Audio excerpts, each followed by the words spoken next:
Hi, నేను మీ బాలు కాగిత సిరిసిల్ల బలగం TV ప్రేక్షకులకు నమస్కారం. ముందుగా చెప్పినట్టే మన బలగం టీవీలో రోజు మార్నింగ్ న్యూస్తో పాటు అప్పుడప్పుడు న్యూస్ అప్డేట్స్ కూడా ఇవ్వడానికి మనం నిర్ణయించినాం. ఇంకా మీ ప్రేక్షకుల ఆశీర్వాదాలు ఎప్పుడు ఉండాలని నేను మీ బాలు కాగిత సిరిసిల్లగా ఎప్పుడు నేను కోరుకుంటున్నా. ఈరోజు మొట్టమొదటి రోజు మన బలగం ఆఫీస్కు ఒక స్క్రీన్ కూడా సమకూర్చుకున్నాం. ఇలాగే బలగం టీవీకి మీ ప్రేక్షకుల ఆశీర్వాదాలు ఎప్పుడు ప్రజల పక్షాన కొట్లాడడానికి బాలు కాగిత సిరిసిల్ల ఖచ్చితంగా ఉంటాడు. ఉన్నది ఉన్నట్టు ఖచ్చితంగా వార్తలు వాస్తవాలను రోజు మీకు చెప్పే ప్రయత్నం చేస్తాను మనస్ఫూర్తిగా నేను మీకు చెప్తూ నేను ఎప్పుడు ఉన్నది ఉన్నట్టే మాట్లాడతా. సరే, విమర్శలు అనేది ఎవరి మీద వస్తాయి, కానీ లేని వార్తలు ఉన్నట్లు ఉన్న వార్తలు లేనట్లు చెప్పే ఉద్దేశం మా బలగం టీవీకి ఉండదు, నాకు ఎప్పుడు ఉండదు. మొట్టమొదటి రోజు మన బలగం డిజిటల్ పేపర్తో స్టార్ట్ చేయాలని మేము అనుకుంటున్నాం. మిత్రులారా, బకనచెర్ల లింక్ ప్రాజెక్టును అడ్డుకోండి. చట్ట ఉల్లంఘనకు పాల్పడుతున్న ఆంధ్రప్రదేశ్ ప్రభుత్వం, కేంద్ర ప్రభుత్వం జోక్యం చేసుకోవాలి. కేంద్రం సానుకూలంగా స్పందించకుంటే సుప్రీంకోర్టును ఆశ్రయిస్తాం. గోదావరి 1000 కృష్ణలో 500 టీఎంసీల వినియోగానికి ఎన్ఓసి ఇవ్వండి. పెండింగ్ ప్రాజెక్టు సంగతి చూడండి అని కేంద్ర జలశక్తికి మంత్రి సీఎం రేవంత్ రెడ్డి బృందం వినతి పత్రం ఇచ్చి ఢిల్లీలో ఉత్తమ్ కుమార్ రెడ్డి గారు ఇట్లా పోయిన వార్తను చూడొచ్చు మనం. అలాగే నెక్స్ట్ వచ్చేసి ఇచ్చిన మాట నిలబెట్టుకుని చొప్పదండి ఎమ్మెల్యే. ఆక్స్ఫర్డ్ ఫోరంలో ప్రసంగించనున్న కేటీఆర్. బీఆర్ఎస్ వర్కింగ్ ప్రెసిడెంట్ మాజీ మంత్రి కేటీఆర్ ఈ నెల జూన్ 20-21 తేదీల్లో యునైటెడ్ కింగ్డమ్లోని ప్రతిష్టాత్మక ఆక్స్ఫర్డ్ యూనివర్సిటీలో నిర్వహించనున్న ఆక్స్ఫర్డ్ ఇండియా ఫోరంలో పాల్గొనున్నారు.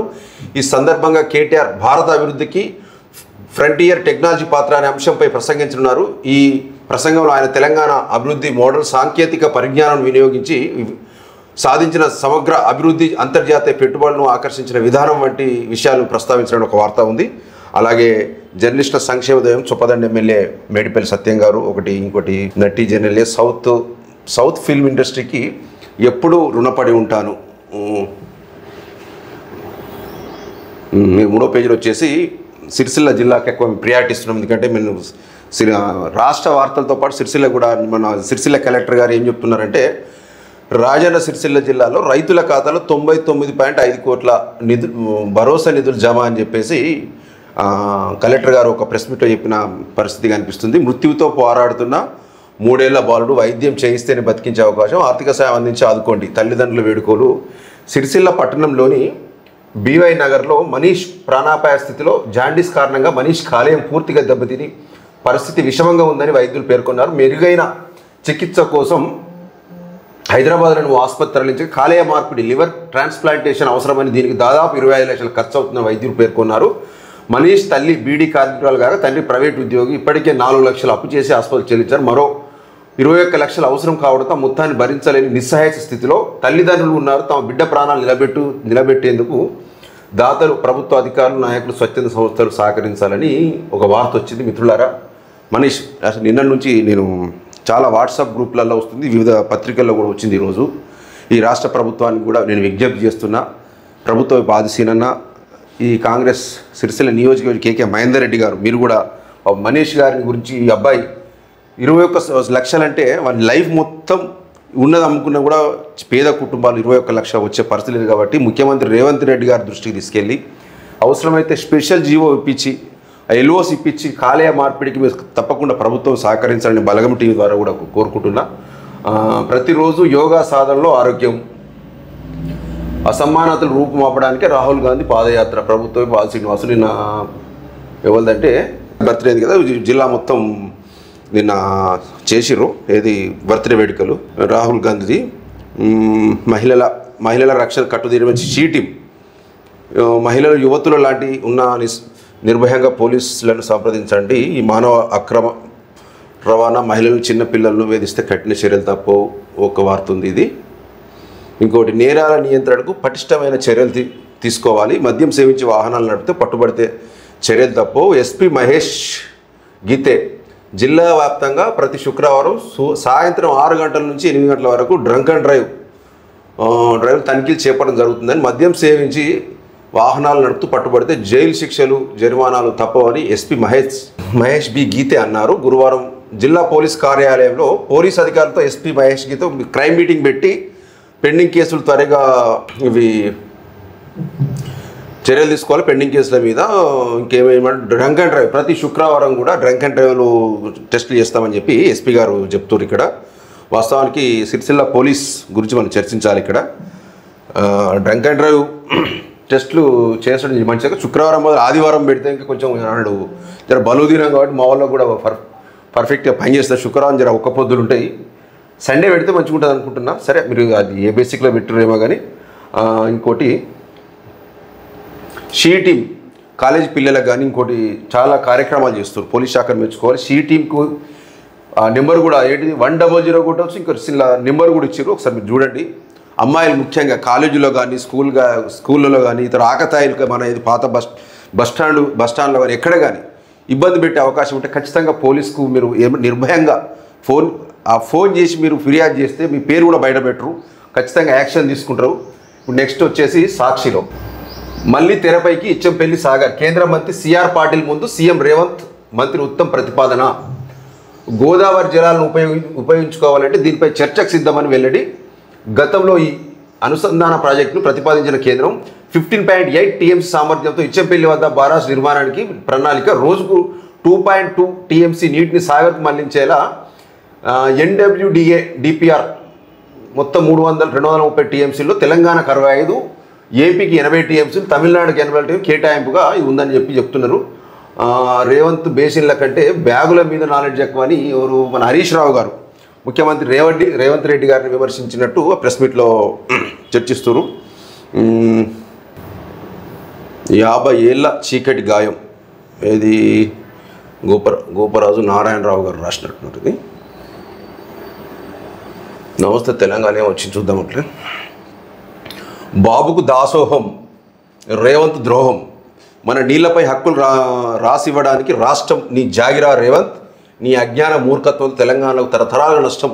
హరీష్ రేవంత్ రెడ్డి మీద బ్యాగుల మీద ఉన్న శ్రద్ధ నాలెడ్జ్ బేసిక్ నాలెడ్జ్ బేసిన్లపై లేదు. అందుకే దేవాదులు బనకచెర్ల ఎక్కడ ఏ బేసిన్లు ఉన్నాయో తెలుస్తలేదు.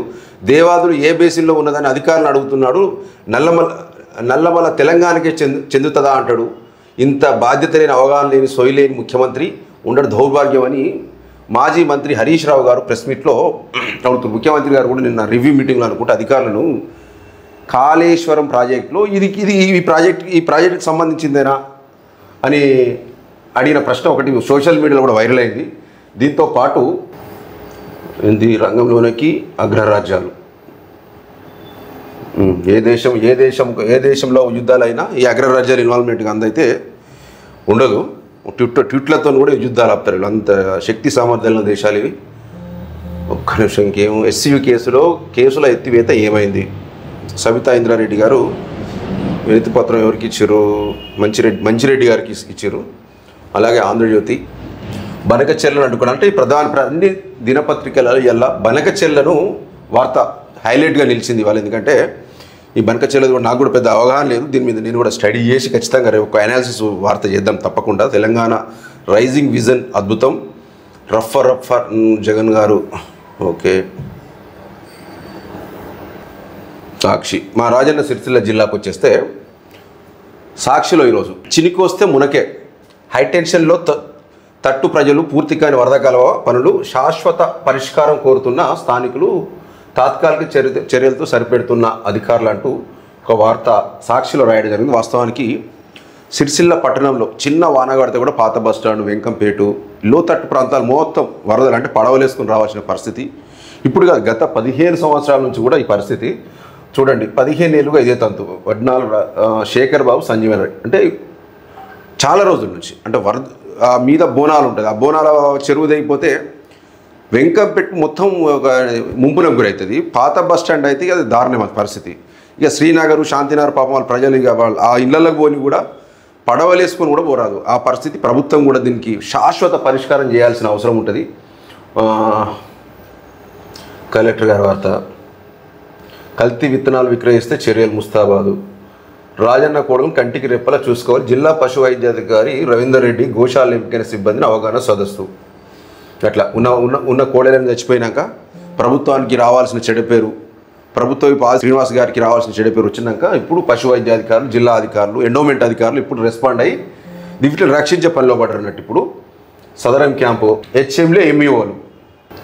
విద్యా వ్యవస్థపై అజమాయిషీ లేకుండా పోతుంది. పర్యవేక్షించే అధికారులు లేక వ్యవస్థ గాడి తప్పుతుంది. ప్రభుత్వ పాఠశాలలు బలోపేతం చేసేందుకు ప్రభుత్వం పలు పథకాలు ప్రవేశపెడుతుండగా మళ్ళీ ఓవైపు ఖాళీ పోస్టులు ఇబ్బందులు పెడుతున్నారు. గత ఎస్ఎస్సి పరీక్షల్లో రాష్ట్రంలో 5వ స్థానంలో అత్యుత్తమ ఫలితాలు సాధించిన జిల్లాలో ఎంఈఓ ఉపాధ్యాయుల ఖాళీలు విద్యార్థులను కలవరపెడుతున్నాయి. జిల్లాలో 13 మండలాలతో పాటు సిరిసిల్ల, వేములవాడ టౌన్లో ప్రధాన ఉపాధ్యాయులనే మండల విద్యాధికారులుగా ప్రభుత్వం నియమించింది. గత ప్రభుత్వం ఒకరికి 3 నుంచి 4 మండలాలకు ఇన్ఛార్జ్ ఇవ్వగా కాంగ్రెస్ ప్రభుత్వం ఒక హెచ్ఎంకు ఒక మండలం బాధ్యతలు అప్పగించేంత వరకు ఉపశమనం కలిగించే అంశం క్రమబద్ధీకరణతోనే ఖాళీలు భర్తీ, విధులు నిర్వహిస్తున్నాం. ఎవరు?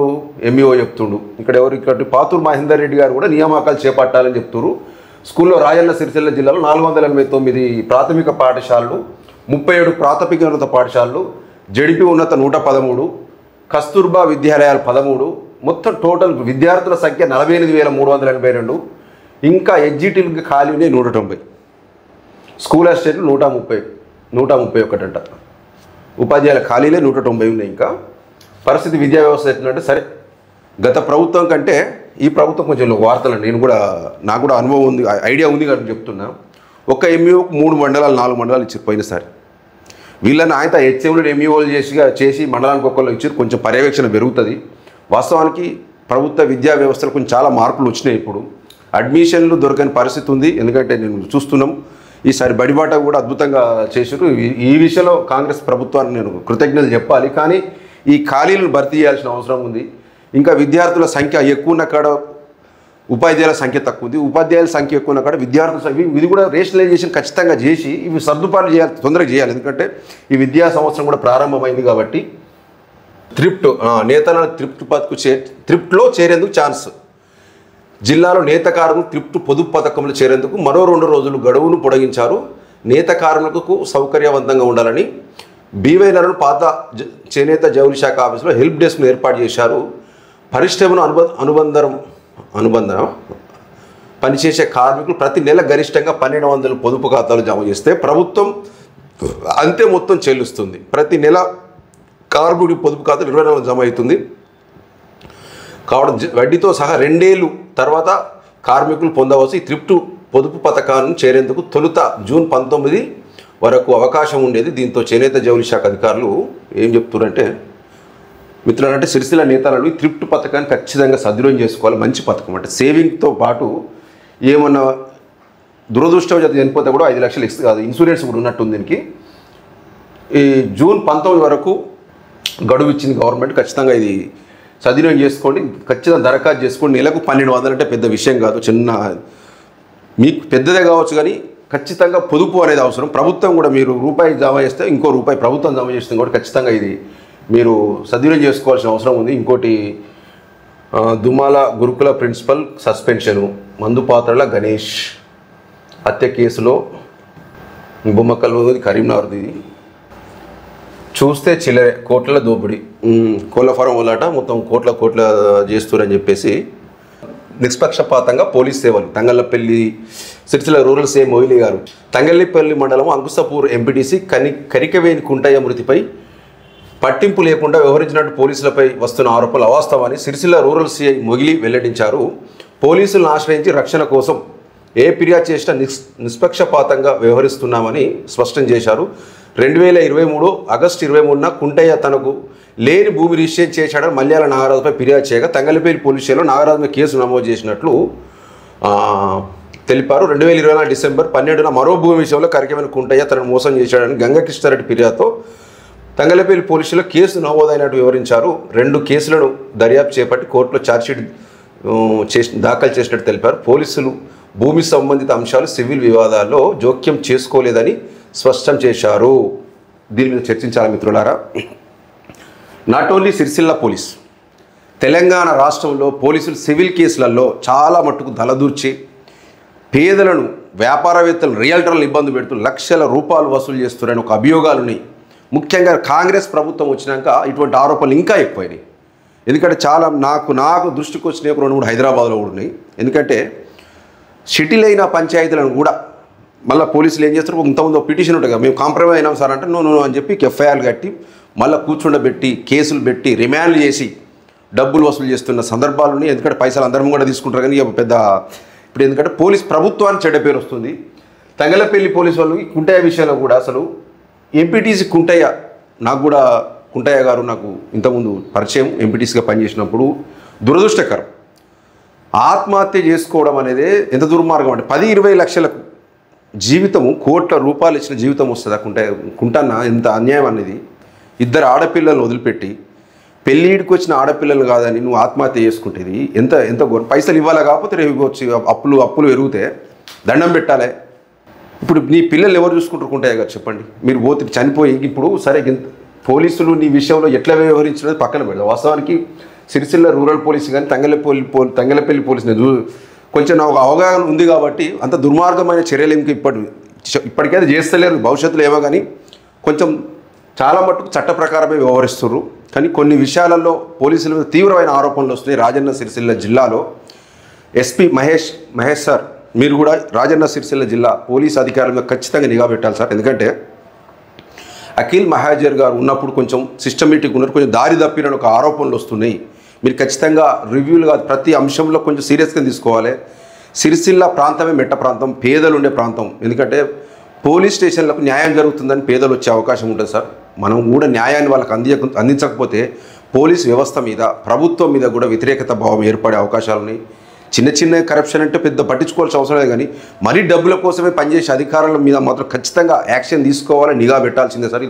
ఇది మాత్రం ఖచ్చితంగా చెప్తున్నాం. ఇది కొంతమంది పోలీస్ ఆఫీసర్లు అయితే రాజన్న సిరిసిల్ల జిల్లాలో దారి తప్పుతున్నారు. కేవలం అది పై అధికారులు తెలుస్తలేదో కానీ భవిష్యత్తులో మనం బలగం టీవీ ద్వారా కూడా బయటపెట్టే ప్రయత్నాలు చేద్దాం ఖచ్చితంగా. ఎప్పటికప్పుడు పోలీస్ చట్టాలను గౌరవిస్తూనే, పోలీస్ వ్యవస్థ అంటే కూడా మనకు గౌరవం ఉంది.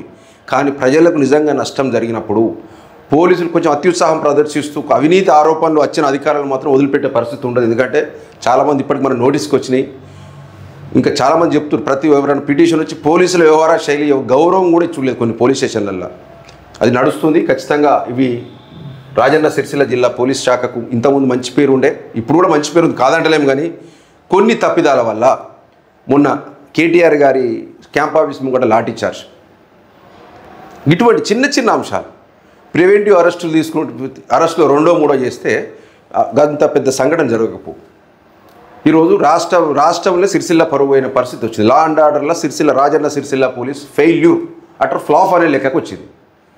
గిన్నేళ్ళ చరిత్రలు ఎప్పుడైనా అయిందా? పెద్ద ఎలక్షన్లు, గన్ని ఎలక్షన్లు ఎలాంటి గొడవలు లేకుండా చేసి ఇంకా ఫోటో పెట్టడానికి వస్తే లాఠీ చార్జ్ చేసే పరిస్థితి వచ్చిందంటే పోలీస్ వ్యవస్థ కూడా, నిఘా వ్యవస్థలు విఫలమవుతున్నాయా, పోలీస్ వ్యవస్థ విఫలమవుతుందా, లేకపోతే వీళ్ళకు అధికారులకు మా పై అధికారులు పట్టించుకోరు, ఎట్లా చేస్తే మాకేందనే లెక్కలు ఉందా? కానీ పోలీస్ వ్యవస్థలో కూడా కొంచెం లా అండ్ ఆర్డర్, శాంతి భద్రతల విషయంలో ఖచ్చితంగా పోలీసులు స్ట్రిక్ట్గానే ఉండాలి. అధికారులకు స్పష్టమైన ఆదేశాలు ఇవ్వాలి. ఏ పార్టీలో కాంగ్రెసా, బీజేపీ, బీఆర్ఎస్ అవసరం లేదు సార్. తప్పకుండా లా అండ్ ఆర్డర్ ప్రాబ్లం ఎవరినైనా ముందస్తు అరెస్ట్ చేయాల్సిందే. ప్రజలకు ఇబ్బందులు కలుగుతారు, రాస్తారు, ఒకరు ధర్నాలు చేసుకుంటారు రోడ్డు మీద, లేకపోతే ఇట్లా దాడులు అంటే ఏంటి దండయాత్రలకు పోతుంటే ఎవరిని ఉపేక్షించొద్దు. ఎందుకంటే ముందు శాంతి భద్రత ముఖ్యం. ప్రజల కోణంలో మాత్రం ఇది సిరిసిల్ల వార్తలకు వచ్చేసి ఇంకోటి మిత్రులారా, ఈరోజు sports authority chairman Sivakumar Reddy అనుకుంటా సిరిసిల్లకు వస్తున్నారు. దయచేసి ఇప్పుడు బతుకమ్మ తెప్ప పక్కన రాజన్న సిరిసిల్ల ఇప్పుడు ఈ జిల్లా ఎస్పీ హెడ్ క్వార్టర్ పక్కన బతుకమ్మ తెప్ప ఉంటుంది మానేరు రోడ్డున. దాని పక్కకు 5 ఎకరాలు ప్రభుత్వ స్థలం ఉంది. అందులో క్రికెట్ స్టేడియం కడుతున్న 3 కోట్లతో అని చెప్పి ఇవాళ భూమి పరిశీలన చేస్తున్నారు. నేను ఈ ప్రభుత్వానికి జిల్లా కలెక్టర్ గారికి విజ్ఞప్తి చేసేది ఏంటంటే, సార్ అక్కడ క్రికెట్ స్టేడియం కడితే ఎందుకో మంచిగా ఉండదు అనిపిస్తుంది. ఎందుకంటే ప్రతి సంవత్సరం గంగమ్మ జాతర, బతుకమ్మ పండుగ అక్కడనే జరుపుకుంటారు. అక్కడ ప్లేస్ ఇప్పటికే లేదు, స్థలం లేదు. ఆ ఖాళీ స్థలంలో సాంస్కృతిక కార్యక్రమాలు, వేదికలు వేస్తుర్రు, మన పార్కింగ్ వాడుకుంటారు. ఇంకా పండగకి అక్కడ కూర్చుండి ఇంత పలారాలు తినడు అట్లా ఇట్లా వేలాది మంది వస్తారు అక్కడికి. ఇప్పటికి అంతమంది వచ్చినా పార్కింగ్కే దిక్కులేదు. ఇప్పుడు ఇది మొత్తం ఆ పార్కింగ్ కూడా ఆర్డీఓ ఆఫీసు, పోలీస్ స్టేషను, ఆ పాత ఎస్పీ ఆఫీస్ అక్కడ దాకా నిండుతున్నారు. మీరు ఆ స్టేడియం తీసుకుపోయి మళ్ళీ గోడలు పెట్టి ఇడిచిపెట్టి ఈ వ్యవస్థ మళ్ళీ ఇడిగాకుండా ఉన్న దగ్గర 4 కోట్ల 5 కోట్ల రూపాయలకి ఎకరం జాగా 5 కోట్లు మళ్ళీ ఆ వాగు వస్తే సగం కొట్టుకపోతుంది వాళ్ళకి. ఈ నీళ్ళు ఈ జాగల సగం వరద వస్తుంది. గవర్నమెంట్ ప్లేస్లో మళ్ళీ మీరు స్టేడియం కడతామంటే ఇదైతే ఎందుకో కరెక్ట్ కాదనిపిస్తుంది. ఖచ్చితంగా పునర్పరిశీలించి ఆ పెద్దూరు బైపాస్ దిక్కో ఆ కలెక్టరేట్ పక్కన ఆ స్టేడియం నిర్మిస్తే బాగుంటుందని మీకు విజ్ఞప్తి చేస్తున్నా, ప్రజలు కూడా ఇది వ్యతిరేకిస్తారు. మీరు చూస్తలేరు. అక్కడ ఉన్న స్థలాన్ని వేస్ట్ చేసుడు తప్ప మరొకటి లేదు అనిపిస్తుంది మిత్రులారా. అధికారులకైతే విజ్ఞప్తి చూపిస్తున్నా, మహేందర్ రెడ్డి అన్న మీరు కూడా ఒకసారి సిరిసిల్ల క్రికెట్ స్టేడియం నిర్మాణం అయితే కరెక్ట్ ప్లేస్లో కట్టడం లేదని మాత్రం అనిపిస్తుంది. అక్కడ ఆ 3 కోట్లతో కాంపౌండ్ వాల్ అవుతుందా, గ్యాలరీ అవుతుందా, ఏమవుతుందో తెలియదు. కానీ అది బఫర్ జోన్ కిందకి వస్తుంది. మానేరు వాగు ఒడ్డున ఇప్పటికీ ఆ బతుకమ్మ తెప్ప సగం వాగులా కట్టిరు. ఆ వరద వచ్చినప్పుడల్లా మొత్తం ఆ బతుకమ్మ తెప్ప మునుగుతుంది. ఇప్పుడు మళ్ళీ గదే మీరు బఫర్ జోన్లా ఆ క్రికెట్ స్టేడియం కడితే దేనికి ఉపయోగపడదు. రాజన్న సిరిసిల్ల జిల్లాలో క్రికెట్ క్రీడాకారులు ఎంతమంది ఉన్నారు? సరే, స్పోర్ట్స్ డెవలప్మెంట్ కావాల్సిందే, కానీ ఇక్కడైతే అవసరం లేదు. ఆ స్థలం పట్టణ అవసరాల కోసం, ప్రజల అవసరాల కోసం ఖచ్చితంగా అవసరం. ఎందుకంటే అక్కడ పండుగలు పబ్బాలు జరుగుతున్నాయి ప్రతి సంవత్సరం. కాబట్టి కనీసం ఆ వాగుల గణపతులు వేయడానికి కూడా అక్కడనే బండ్లు అందులోకి వెళ్ళిపోయి అక్కడనే ఇస్తారు. ఎన్ని రోజులు ప్రైవేట్ జాగాలకి ఎన్ని రోజులు రాణిస్తారు? ఖచ్చితంగా ఇది పరిశీలన చేయాలి ప్రభుత్వం. ఇప్పుడు ఆదిశీలన్న మహేందర్ రెడ్డి గారు కూడా మీరు సరే, మీకు అది కాంట్రాక్టులను బతికేయడానికే అనుకుంటారు. ఇక్కడ మాత్రం కడితే ఆ కలెక్టరేట్ పక్కన లేకపోతే ఆ పెద్దూరు బైపాస్ ఇప్పుడు ఉన్న స్టేడియమే మీకు వినియోగంలో తీసుకుంటలేరు. దాన్ని కోట్ల రూపాయలు ఖర్చు పెట్టి రాజీవ్ నాలా కట్టిర్రు. మళ్ళీ ఇది నడి సెంటర్లో 20-25 కోట్ల జాగల 3 కోట్లు పెట్టి మళ్ళీ ఎడగాకుండా చేస్తే మాత్రం అది ప్రజలైతే హర్షించారని మాత్రం నేను చెప్తున్నా. ఖచ్చితంగా ప్రజలకు ఆమోదయోగ్యమైన ప్లేస్లో మీ స్టేడియం కట్టాలి. ఖచ్చితంగా అవసరమైతే ఒకసారి అందరూ ప్రజల అభిప్రాయాలు తీసుకున్నాకనే నిర్మాణం చేపట్టాలని అయితే కోరుతూ, ఈరోజు మొదటి రోజు కాబట్టి ఇంకా సూక్ష్మంగా మనం పోతలేం. రేపటి నుంచి నేను కానీ నా టీం కానీ ఖచ్చితంగా మార్నింగ్ న్యూస్ ఖచ్చితంగా చదవడానికి ప్రయత్నం చేద్దాం. ధన్యవాదాలు.